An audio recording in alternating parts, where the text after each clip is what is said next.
sa DCGB! Ano nata ano yan? Iskaramosa na sa DCGB! Escaramuza, Istorya sa Kakanan, Mano-Mano Sana. Marina, intra na sa Escaramuza.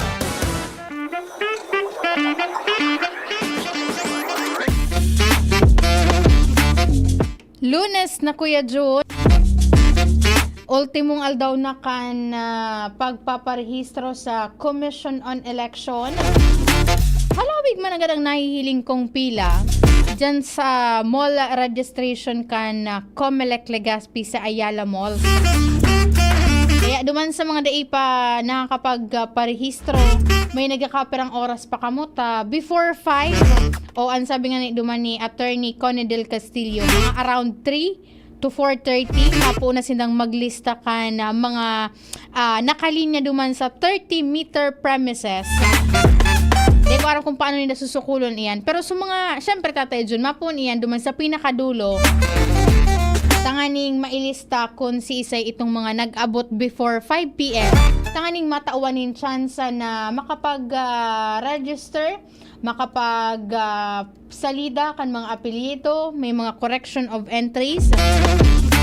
And then ito man na mga mapa-reactivate. Imagine Kuya Jun, sabi ka subago ni Attorney Maria Aurea Bubunaw, sa probinsya kan Albay, ang nawara sa listahan, 64,000 na din nakapagpartisipar sa duwang magkasunod na eleksyon. Imagine, ang numerong iyan Kuya Jun, kaya pang makapagpagana nin councilor, di ko aram garing kumpira ang population digdi sa probinsya kan Albay. Pero dakulang tabang pa kaiyan. Tanganing manggana paan sa rong makandidato masangat kan sa indang Certificate of Candidacy. And of course, sa agaman, grabe ang trabaho ngunyan ko dyan kan Commission on Election ta. Last day ngunyan, kan filing ka, kang registration. And then sa aga, October 1, yun naman po tabi ang pagpuon kan filing kan Certificate of Candidacy. Good po yan sa Oktubre 8, 2024. And then, maski sa aldawnin, Sabado and then Domingo na supposedly pag regular days lang baga.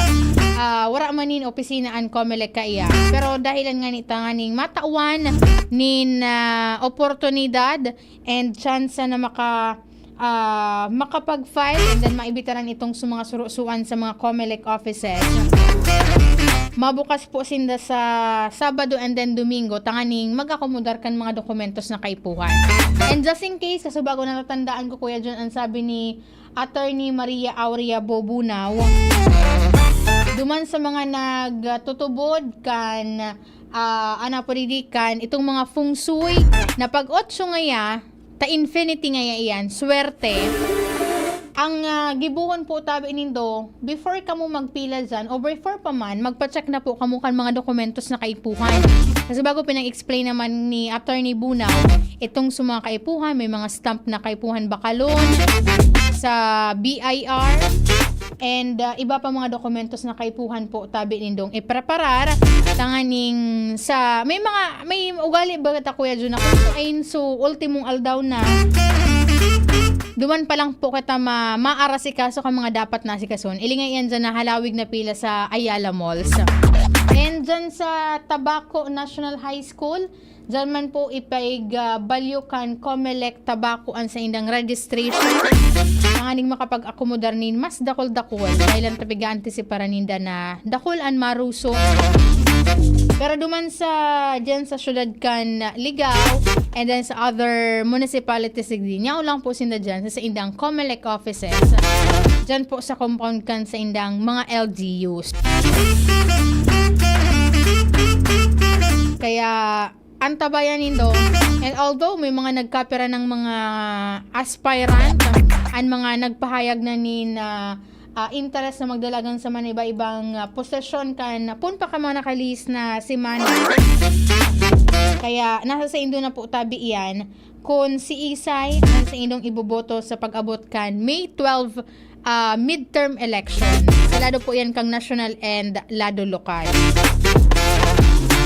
And duman man po sa mga interesado, bago iyan, Padagos man po grarayan mga inisyatibo kan Bicol South Luzon Subnational Reference Laboratory o ining BSL SNRN sa pangyayat po ni Dr. Alan Lucanias na makatipo nin mga dugo na kaipuhan po kan mga pasyenteng Bicolano. May pigpalawas sa sinda kasabagong aga nin weekly schedule ini. Sa aga October 1, birthday ni Ate Ange Galero. Tatay John, birthday sa kan sa tuyang amiga. Baka wala nin brand out sa aga. Ate Ange, maray na pagkaudto po sa imo dyan. Sa aga, Oktubre 1, magkakaiga po nin mobile blood donation sa Barangay San Francisco kan Ginubatan. Kaya sa mga aralan ni dyan, pwede ka mo magparticipa dyan and make sure na kamuan physically fit and bago makamu dyan kukuhaan or may extract sa ino kidugo, iba pa naman po kamo sa evaluation kung kamuan pwede na magdonar ng dugo o pwedeng kuhaan po ng dugo. Sa October 2, dyan po sa members of Church of Jugad International, Sorsogon City and Tendigdiman sa Legazpi City. Sa Barangay Poblasyon, Rapo-Rapo. Pagka Webes, October 3, dyan po sa Rural Health Unit kan Daraga Albay, ilaw lang dyan sa sentro kan Daraga. Barangay Kinale kan Tabaco, Barangay Paulog kan Pilar, Barangay Maynaga kan Pulangi and Barangay San Jose kan Ginubatan Albay. And then sa October 4, dyan po sa Barangay Galbo, Bacon, Sorsogon, Barangay Kutmon, Kamalig, Barangay Irusin o RHU Irusin sa Sorsogon and RHU Gubat sa Sorsogon. And then sa Sabado, October 5, dyan po inigigibuhon sa Barangay Tula-Tula kan Legazpi City, Barangay Sugod kan Bakakay, and maray na and sa ultimong aldaw, kaining October 5, dyan po sa GSAC General Hospital sa Sorsogon City. Just in case may mga kahaputan and interesado po kamo makipag-participar, makipag-coordinar po kamo kay Miss Nicole Anbejo, ang Donor Recruitment Officer kang BSL SNRN.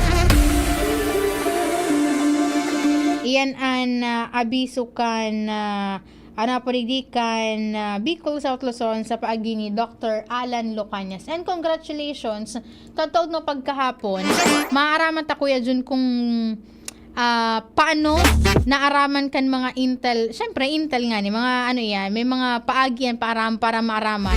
Takan nakalihis na Sabado, imagine kuya dyan, nasa 90 million worth of pigtutubudan na siya anaharang dyan sa Port kan Matnog. And tawad na pagkahapon, alauna nin pagkahapon, magkakaigwan nin press conference and Philippine Drug Enforcement Agency Regional Office Number 5. Diyan po yan sa Laugan, Campo General Simeon Ola. And maaraman ta, hali kay Regional Director Edgar T. Jubay kung strategiya and then sa inhali iba itoong drogang ito. Taang may daradara sa Kuya John, taga Maguindanao. Hali duman sa may southern part kan Pilipinas. Dito daraon ining mga droga na ini. Pagtawdain man sa sabutan sa gigibo na press conference. Sa duman sa pigpaluwas nindang anunsyo sa indang official Facebook page. So kantidad lang, so kilo, and then pinangaranan nga ninda duman kung sa itong duwang personnel o duwang personahe, duwang individual na may bit-bit po kayan and may dara kayan sa laog kan sarong vehikulo. And of course, batiyon ko lang po happy birthday ang samuyang president po digdi sa PBN DCGB, Mrs. Brenda Bayona Locsin. Happy birthday po sa imo ma'am, and sabi ni Sir Alvin Uy, good day po Ma'am Angel, happy birthday po kay Mama Brenda Locsin.